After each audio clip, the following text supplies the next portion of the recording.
Tech Sounds presenta Territorio Negocios.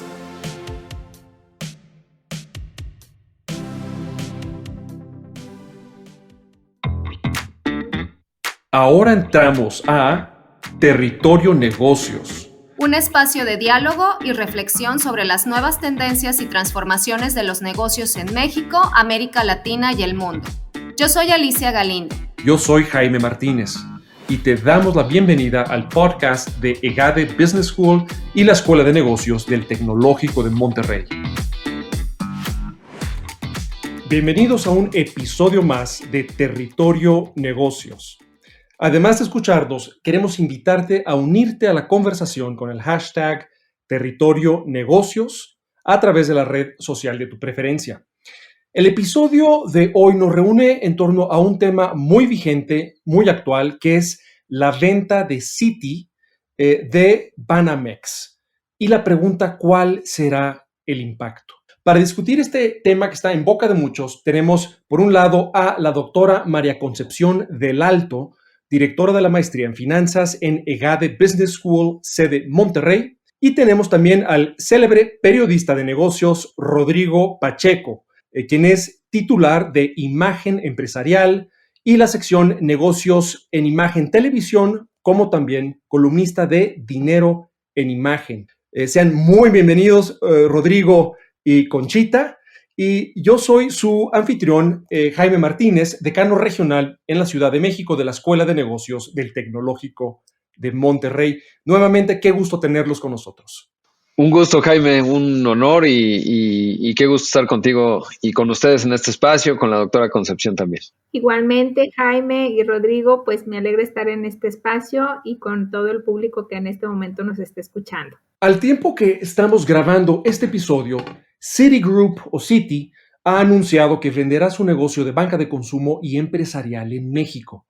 Esto significará desprenderse de la marca Banamex, de sucursales, tarjetas, nómina, cartera hipotecaria, crédito familiar, Afore, aseguradora, fundaciones y el afamado patrimonio cultural de esta división del banco.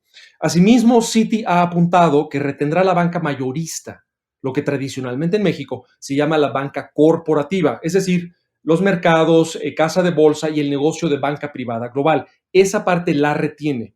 Esta decisión de desprenderse de esta otra sección, la de banca de consumo, obedece a la intención de Citi de centrar su negocio en la riqueza global, así como en los pagos y préstamos, y en una presencia minorista específica en Estados Unidos.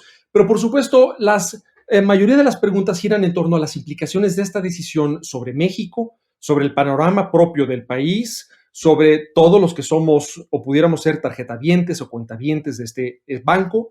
¿Y qué nos dice esto también sobre las transformaciones mismas y los retos y desafíos que está enfrentando el sector bancario y financiero?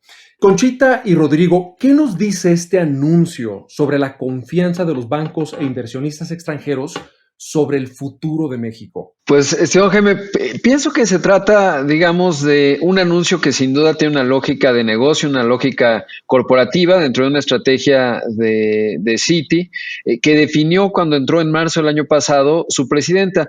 Pero justamente retomando el primer mensaje que dio ella hacia México, pues ella decía que nuestro país tenía que construir un ambiente de confianza. Lo dijo en el mensaje de la reunión de consejeros exactamente hace 10 meses y pues un par de semanas. Era un 3 o 4 de marzo, y también lo dijo Valentín Díaz Morodo, que es el presidente del Consejo de Administración de Citi Banamex. Entonces, creo que por un lado sí obedece a una lógica de negocio. Ella, la nueva CEO, mencionó que pues iban a buscar desvincularse de estos negocios a escala global, pero todavía vino incluso en agosto del año pasado cuando el presidente de México se reunió, le dijo que nuestro país pues era un negocio muy importante para Citi, y claramente creo que habrán recogido, digamos, proyecciones y se dieron cuenta pues que el mercado mexicano sería mejor venderlo, dado que no forma parte de esta nueva estrategia de banca de consumidos y clientes institucionales. Y entonces creo que son dos factores. Por un lado, una lógica de negocio. Por otro, sí creo que si las señales en el clima de negocios en México hubieran sido adecuadas, se lo hubieran pensado dos veces y a lo mejor no lo hubiesen vendido. Bueno, porque finalmente no hay que olvidar que la adquisición de Citi a Banamex fue hace ya muchos años y en ese tiempo pues no se desprendieron o decidieron no hacerlo, sino hasta mucho tiempo después.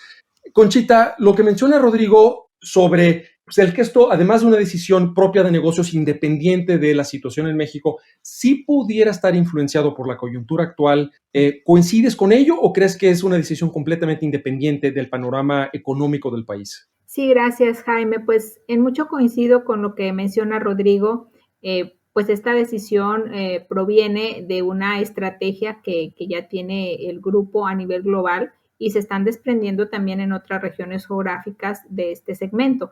Entonces va muy en línea con su estrategia de negocio, pero pues también como menciona, pues está la parte de lo que estamos mandando como mensaje a nivel del ambiente, ¿no? Del ambiente que se ve en el entorno de negocios y bueno, pues yo creo que sí se da esa combinación, aunque yo también veo que ellos no tuvieron como el entendimiento del mercado mexicano o tal vez no lograron hacer las inversiones suficientes pues para hacer más rentable este segmento de negocio. Entonces sí considero que descuidaron en parte este segmento y pues se ve claramente en la pérdida que tuvieron en la participación de mercado de créditos a empresas, por ejemplo, desde que lo compraron a la fecha. Entonces ahí es lo que pues puedo comentar ahorita, ¿no? Sí, pudiera haber elementos de que la misma decisión o indecisión con respecto a inyectar los recursos suficientes para seguir creciendo y apuntalando la presencia del banco de Citi en el sector de banca de consumo se volvió una especie de profecía autocumplida. Ahora, una pregunta que tenemos en la audiencia es, ¿cómo creen que quede el sistema bancario mexicano con esta venta? O posiblemente con la salida, si es que no hubiera un postor. Comenzamos contigo, Conchita. ¿Cómo ves tú el sistema bancario mexicano impactado por esta venta? Y después nos pasamos contigo, Rodrigo. Bueno, pues mira, ya tenemos una concentración de la banca, sí, que se da en los principales jugadores. Ahorita se habla mucho de que el que pudiera entrar es Santander, sí, es uno de los jugadores que más se menciona en el entorno, porque hace sentido con su estrategia de negocio. Y bueno, pues creo que por la parte de lo que es el instituto de lo que es la competencia, pues a lo mejor pudieran validarlo, dado que en lo que es el sumado el negocio de Banamex y de Santander, pues estaríamos hablando que alcanzaría el nivel de lo que es BBVA, pero pues también estaría más concentrada la banca, ¿no? Entonces yo eso lo veo como un área de oportunidad que está ya en este momento vista desde el exterior. Entonces no está abonando a tener un sistema bancario más diversificado, pero sí creo que esto no tendría más repercusión en el entorno de la estabilidad del sistema y no tendría una afectación, en mi opinión, negativa, ¿no? Solamente pues ver quién estaría entrando a comprar estos activos. En tu respuesta, Conchita, creo que hay un submensaje y es que no hay de qué preocuparse. Rodrigo, ¿tú compartes esta impresión de que al final no sería un evento que desestabilice o fragilice el sistema bancario mexicano? Sí, coincido totalmente, sobre todo porque cuando vemos la capitalización que tiene el banco, está en arriba del 17%, por encima de lo que requieren las autoridades. La banca en México a lo largo del siglo XXI me parece que ha estado bien regulada, si bien desde el punto de vista burocrático, la Comisión Bancaria de Valores, con toda la austeridad y tal, ha perdido mucho talento, pero sigue siendo una entidad que ha mantenido, digamos, los estándares de regulación. Recuerdo muy bien la crisis 2008-2009. Ahora justo estaba leyendo y retomando como parte de pues, las reflexiones en estas semanas, el libro de Henry Paulson, que era el secretario del Tesoro de Estados Unidos en tiempos de Bush. A él explota la crisis financiera 2008-2009 y yo ya no lo recordaba, pero en noviembre estuvo a punto de quebrar el Citi. Tuvieron que rescatarlo, básicamente, inyectarle dinero y tal. Y en ese entonces la banca mexicana pasó con colores brillantes, diría, o con buenas calificaciones aquella crisis, mientras que los bancos estadounidenses parecía que estaban repitiendo en parte lo que en México había ocurrido en la crisis del 94.95. Entonces, simplemente para decir que la banca mexicana está muy sólida y me parece que atraviesa por otra coyuntura que habla también mucho del potencial del sector financiero en México, y es la revolución fintech, que no la podemos quitar del escenario. En los últimos 12 meses hemos visto varias fintechs que han logrado valuaciones de más de $1,000 millones, estos famosos unicornios. ¿Por qué? Porque mucho capital de riesgo está viendo un enorme potencial, y ahí está el reto de la banca en México, la transformación hacia la tecnología de los grandes bancos. Algunos lo han hecho de manera exitosa, otros no tanto, pero diría que en términos de capitalización y morosidad, Citibanamex y en general la banca en México pues se encuentra en niveles envidiables, sobre todo si consideramos otras geografías, pensemos Turquía, Argentina, etcétera. Ahora, ha habido mucha discusión en medios de comunicación sobre quién pudiera comprar o interesarse por esta división de Citibanamex. Por un lado, hemos escuchado de Santander, de otros posibles bancos, también del propio Ricardo Salinas Pliego expresando un interés, como también de los empresarios por la 4T, un grupo de empresarios en el norte del país, de Inbursa, ¿no? A través de Carlos Slim. ¿Qué condiciones creen que el gobierno y los reguladores, y aquí estoy pensando concretamente en la COFESE, la Comisión Federal de Competencia Económica, qué condiciones creen que pongan el gobierno y los reguladores a quien desee comprar esta división de Citibanamex? Sí, creo que va a venir por dos pasos. Hoy justamente el presidente de la República, bueno, en estos días ha estado mencionando una y otra vez la mexicanización de Banamex como una oportunidad que se genera.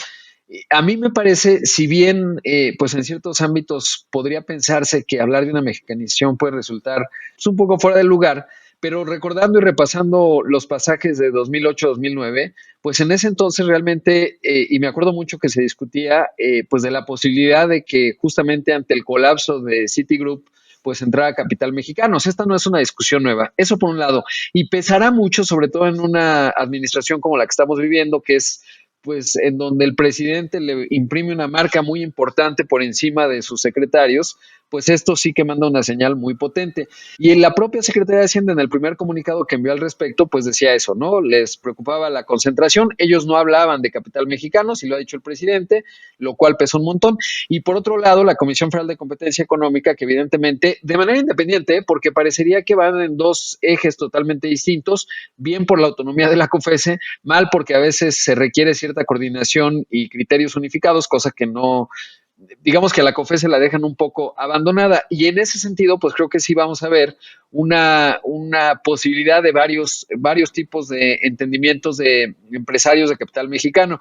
Pensaría que los que más están sonando o que digamos por lógica pura pues sería Banorte, evidentemente. No alcanzaría a tener una concentración de masa crítica. Fue interesante un tuit del exsecretario de Hacienda, Arturo Herrera, que pues mencionaba el tema de concentración y ponía ahí cómo está la composición de las carteras de cada uno de los bancos. Y bueno, pues Banorte, digamos que se alcanza ese umbral. Obviamente Inbursa de Carlos Slim, habría que ver si la audacia de Ricardo Salinas Pliego le ayuda, aunque en la parte de financiamiento creo que lo tendría complicado, y no veo que ninguno de los probables jugadores pudiese hacerlo sin recurrir al mercado nacional en términos bursátiles y levantar capital afuera. Y en ese contexto, digamos que Ricardo Salinas Pliego me genera un poco más de dudas de que lo pueda lograr. Finalmente, pues tiene muchos negocios, pero en varios de ellos está apalancado, entonces necesitaría buscar ahí financiamiento, pero sí vería que se va a inclinar muy fuerte obviamente por capital mexicano. Me parece relativamente remoto que con las dadas de la presidencia pudiese generar el suficiente internacional, sobre todo en un escenario donde vamos hacia altas tasas, y esto está cambiando el panorama y las reglas del juego.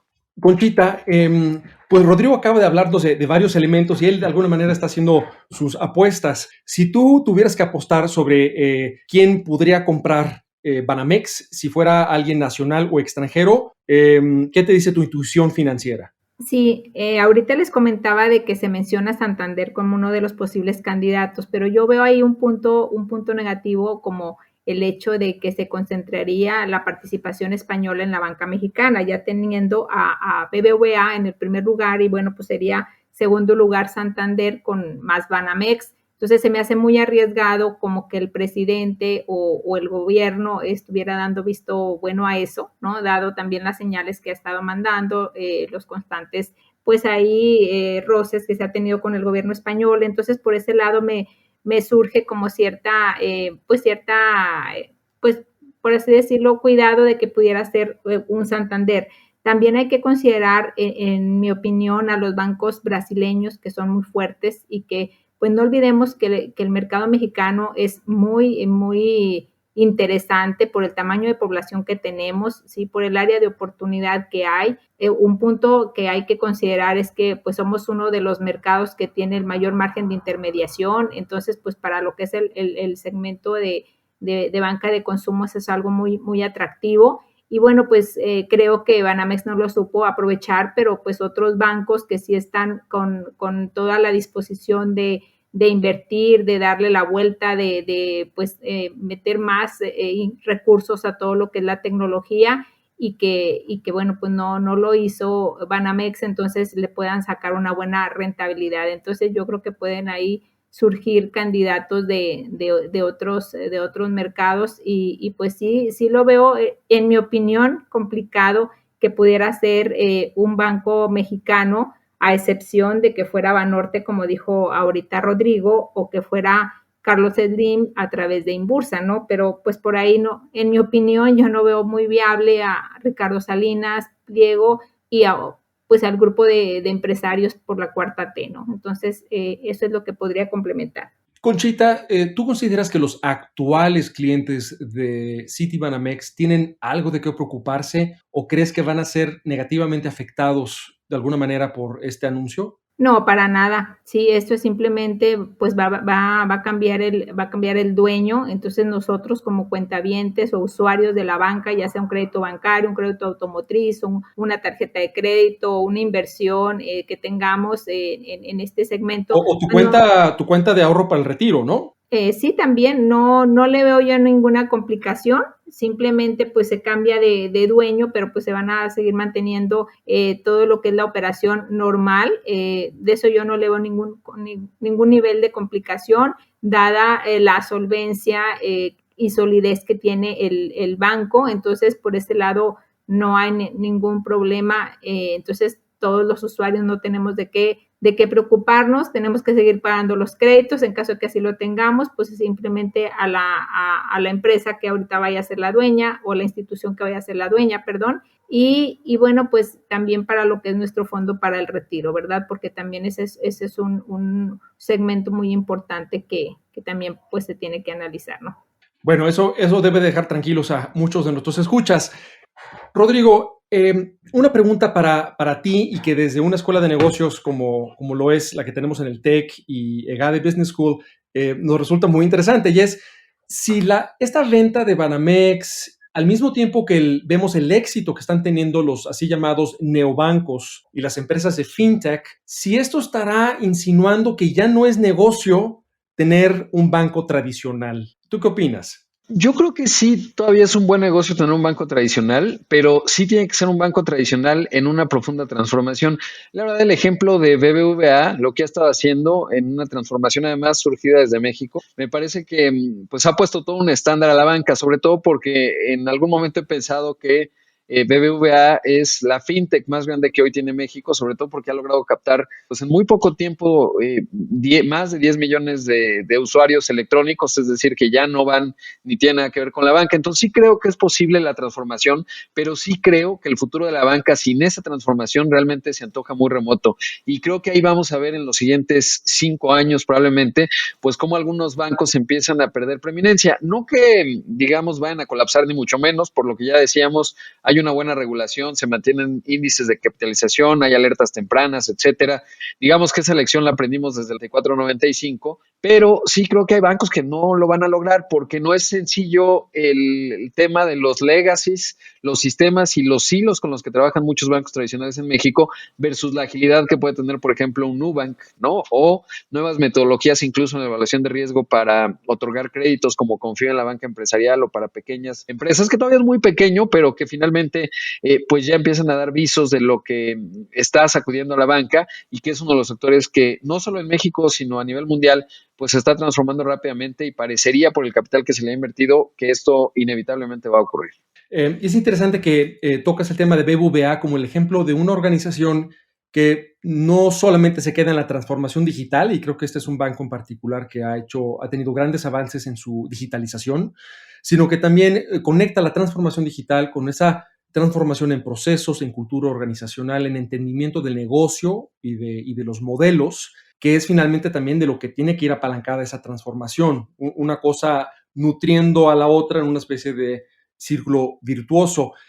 Conchita, desde tu punto de vista, ¿no? En EGADE Business School, ¿qué opinas de esta competencia entre la banca tradicional y estos nuevos actores que he mencionado? ¿Crees que la banca, en el caso de México o en el caso internacional, logrará en la mayoría de los casos sí transformarse, o veremos consolidación en el propio sector bancario, la desaparición de actores tradicionales? ¿Qué tan catastrófico crees que pueda ser esa evolución para la banca tradicional?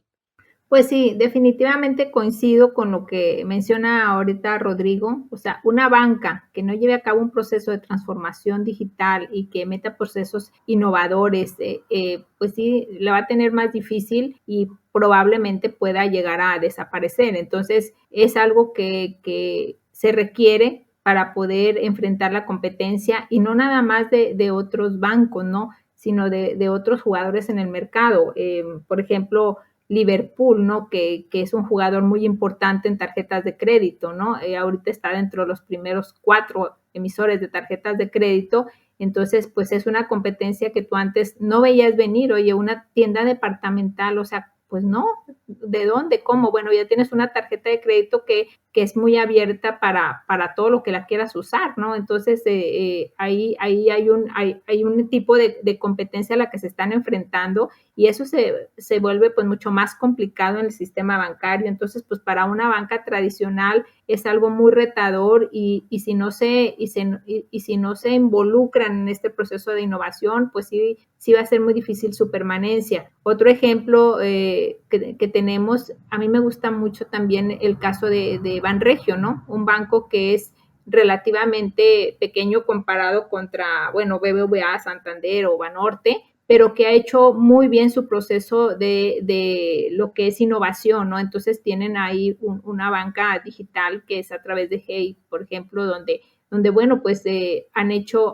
muy buen trabajo, y también a pesar de no ser de ese tamaño como mencionaba, sí siempre están innovando en tema de procesos, y bueno, pues eso le ha ayudado mucho a la empresa. Es un banco, perdón, al banco es muy sólido, con muy buenos números, y bueno, pues detrás está todo ese proceso de innovación. Entonces, sí veo muy retador a un banco tradicional que no se involucre en este proceso, ¿no? Y que bueno, pues en el futuro vemos que avanza muy rápido esta dinámica, y bueno, pues la competencia es cada vez más fuerte con jugadores que van entrando como los que mencionaban ahorita. Entonces sí es algo que se debe considerar en este tipo de jugadores, ¿no? Esa advertencia que haces, Conchita, conecta con la última pregunta que quisiera hacerles. Si te parece bien, Conchita, comenzando contigo y ya cerrando con nuestro otro invitado, y es: ¿qué lecciones nos puede dejar esta situación con Citibanamex, ya sea para la propia banca, que ustedes ya han tocado varias de estas lecciones, o para el sector empresarial en general? ¿Qué lecciones nos deja esta situación con Citibanamex? Vamos contigo, Conchita. Bueno, pues una de las más importantes que yo veo es la definición de la estrategia, ¿no? O sea, hacia dónde te vas a dirigir como negocio, ¿sí? ¿Dónde está tu rentabilidad? Y ser muy, muy disciplinados en el manejo de esa estrategia, pero al mismo tiempo, bueno, pues estar viendo todo lo que en tu entorno pudiera afectar, y que pudiera poner no sé, en algún riesgo algo de lo que tú tengas trabajado. Entonces, es el ver y alinearte a tu estrategia que definas. Segundo, pues sí es importante, si estás entrando en un segmento, ¿verdad?, mantener la inversión para pues mantener un crecimiento en tu rentabilidad, en el ROIC, por ejemplo, que en el caso de Banamex, pues hemos visto una caída en el ROIC. Hemos visto una caída en la participación de mercado. Por ejemplo, cuando compraron a Banamex, traían una participación en cartera de un 23%, y ahorita estaba viendo los reportes, ahorita tiene una participación del 10%, entonces en 20 años perdió 13 puntos por la estrategia que ellos siguieron o por no sé si llamarle descuido, ¿verdad? Porque un banco de ese tamaño, pues como que llamarlo descuido tal vez no sea la palabra más adecuada, pero sí hacer las inversiones necesarias. Nunca pudieron ellos también ponerse en la punta como BBVA en tema de tecnología. Siempre fue un punto en el que ellos no pudieron pues sí, ponerse en primera línea. Entonces a ellos siento que es muy importante para los negocios mantener las inversiones que sean estratégicas, inversiones que te den rentabilidad y que bueno, pues eso va a redefinir mucho tu futuro, en donde te quieras, a donde te quieras enfocar y permanecer, ¿verdad? Pero sí, pues aquí hay mucho de tema de estrategia y bueno, pues en este segmento, pues ahorita ellos están buscando irse por la parte que les es más rentable, que es todo el segmento institucional. Entonces, es lo que podría comentarte, Jaime. Y habría ahí quizás el señalamiento de que si bien ha habido pues, críticas y polémicas sobre esta decisión por Citi, pues también por parte de su CEO refleja una cierta audacia y una claridad que quizás no se tuvo antes, pero ahora con la información que se tiene, pues ya significa, oye, nos vamos a concentrar en lo nuestro y vamos a deshacernos de todo aquello que nos distraiga. Rodrigo, ¿qué otras lecciones, además de las que menciona Conchita, o que pudieras agregar a las que ella ya describe, pudiera la audiencia llevarse para el sector empresarial? Agregaré una lección desde la óptica de país y lo pienso desde la siguiente manera. Por un lado, evidentemente hay un clima de negocios que pudiera ser de México un país que estuviese creciendo a una tasa mucho más acelerada. Si bien cuando reviso, digamos, el escenario global de países emergentes grandes, tampoco es que encuentro tantos Méxicos. Pienso y repito el caso de Turquía, un país que también es bisagra entre Asia y Europa, un país de manufactura, pero que desde el punto de vista de su política monetaria pues ha sido un desastre fiscal y ahí México destaca por tener una banca central muy sólida o incluso Argentina, bueno, ya ni hablamos, una inflación de más de 50%, Brasil que apenas empieza a consolidar su banca central y ahí México pues una gran ventaja pero que no acabamos de explotar todo nuestro potencial por un mal clima de negocios que nos va haciendo irrelevantes o corremos el riesgo más bien de hacernos irrelevantes entre las grandes corporaciones a nivel global, no por las corporaciones en sí mismas, sino por lo que eso significa en términos de generación de empleo y de generación de valor en la economía. Por otro lado, no podemos evitar pensar que en algún momento Manuel Medina Mora pues era, se sonó, digamos, para sustituir a Vikram Pandit, como CEO, fue el presidente de la banca de consumo, lo hicieron presidente dentro de Citigroup para evitar que al no ser CEO se fuera, pero que ese liderazgo mexicano, esa capacidad de hacer banca que había impresionado tanto a los estadounidenses, se vino a tierra con el fraude de oceanografía. ¿Se acuerdan? Ahí Citigroup tuvo que hacer en Investor Relations, pues decir, pues perdimos dinero por un fraude en México y a partir de ahí se empezó a desdibujar el management mexicano, digamos, el liderazgo mexicano ejecutivo y eso nos habla justo de lo que tenemos que construir como país, que es pues tener negocios claros, reglas claras, Estado de Derecho, hacer las cosas bien por otro lado y tener un buen ambiente de negocios. Diría que esa es una lección como país. Y la otra, pues la necesidad y la capacidad que tienen que tener hoy los negocios en términos de la tecnología y su irrupción transversal en muchas áreas de la economía, incluyendo el sector financiero, que en parte también explica, y lo decía ahora Conchita, pues es esta pues irrelevancia en la que ha caído ciertamente Citibanamex o esta participación de mercado que perdió rápidamente, pues por un montón de fallos, errores, digamos, 2008-2009 el banco se distrajo más bien en su agenda en Estados Unidos, luego pues lo que ya contaba yo de oceanografía, en fin, son varios hitos los que hoy tienen a Citibanamex en donde está, pero el potencial no se ha ido a ningún lado y es así que, pues por ejemplo, el Nubank o Ualá o algunos otros emprendimientos han levantado capital por un lado, apalancados de la opción que les da México como un mercado en donde la penetración de servicios financieros es muy baja y tiene muchísimo por crecer y ahí hay una gran oportunidad, pero sí, sin duda, el país tiene que tener un Estado de Derecho muy sólido en todos sus ámbitos para que ese potencial realmente se realice. Bien, pues me encanta que tenemos por un lado una prescripción para el empresariado y las organizaciones y por otro lado también una prescripción pues, sobre el entorno de los negocios y la forma de operar de las instituciones, tanto privadas como públicas. Pues este ha sido un recorrido muy puntual, muy interesante por parte de nuestros invitados sobre este tema de gran coyuntura que es que Citi pone en venta su división de banca de consumo, que es Banamex, y su impacto. Hemos tenido a la doctora María Concepción del Alto, directora de la maestría en finanzas en EGADE Business School, sede Monterrey, y a Rodrigo Pacheco, periodista de negocios, titular de Imagen Empresarial y la sección Negocios en Imagen Televisión, como también columnista de Dinero en Imagen. Yo fui su anfitrión, Jaime Martínez, decano regional para la Ciudad de México de la Escuela de Negocios del Tecnológico de Monterrey. Muchas gracias, Conchita, muchas gracias, Rodrigo, por acompañarnos. Este fue un episodio más de Territorio Negocios, donde te invitamos a sumarte a la conversación con el hashtag Territorio Negocios a través de la red social de tu preferencia. Nos seguimos escuchando muy pronto. Si quieres conocer más sobre los sucesos de la actualidad política, te invitamos a escuchar Con su permiso. Estamos ante la batalla de política económica más importante de este sexenio. El podcast en el que nuestros expertos hablan sobre los temas más actuales de la agenda pública en México y en el mundo. Escúchalo en Spotify, Apple Podcast y Google Podcasts. Productor ejecutivo de Tech Sounds, Miguel Mejía. Asistente de producción, María Monroy. Productores de Territorio Negocios, Carla Díaz, Diana Velázquez, Sonia López, José Ángel de la Paz y Santiago Velázquez. Diseño, Victoria Segura, Daniela Solís, Lisette Rodarte y Regina González. Postproducción, Max Pérez, Marcelo Segura y Sergio Chávez. Los invitamos a escuchar el siguiente episodio de Territorio Negocios y el resto de los programas de Tech Sounds en Spotify, Apple Podcast, Google Podcast y en tech.mx/tech-sounds.